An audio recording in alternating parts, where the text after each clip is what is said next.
These paintings, of course, would have had a great deal of meaning to them, and we don't know exactly what the meaning is. So we're going to explore numerous theses, numerous ideas about what these might mean. They could be simply decoration.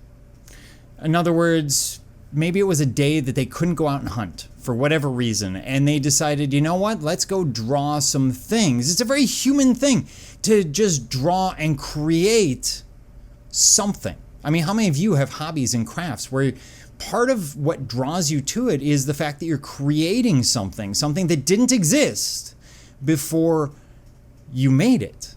And this human desire is quite old. It's possible it's decorative as well, sort of going in and out of fashion.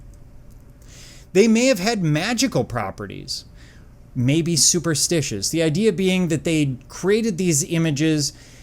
For example, you can imagine someone creating an image of a bison, and the next day they manage to kill a bison, and suddenly it has meaning to them. They go, oh, hey, if I draw a bison, then I kill a bison.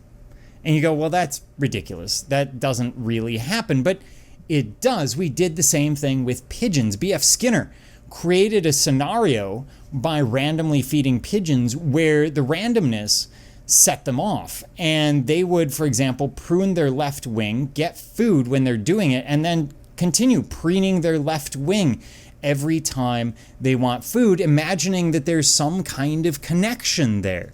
Humans, by the way, do the same thing. After all, how many of us have various lucky objects that we keep around, or maybe a lucky pair of socks or whatever else that we wear for exams? It's no different.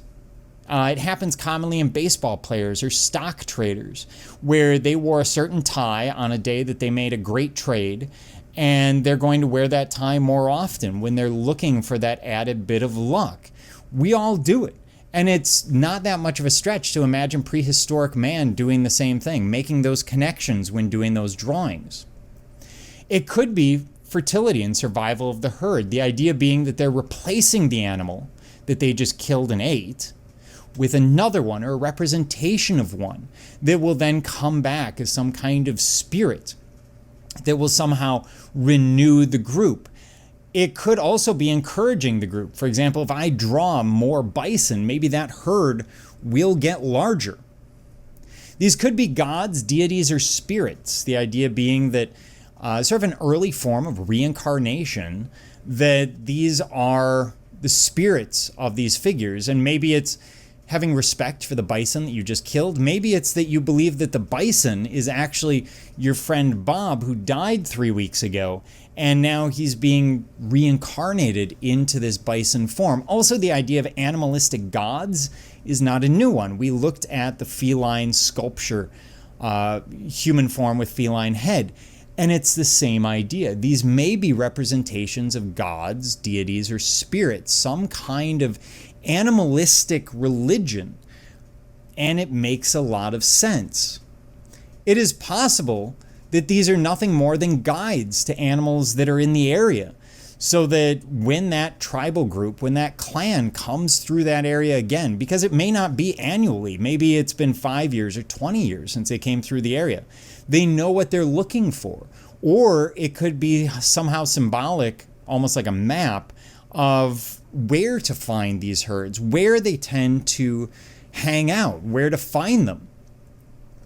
It could be visual history or culture, sort of capturing moments in their history, not just of hunting, but of warfare or whatever else may have gone on.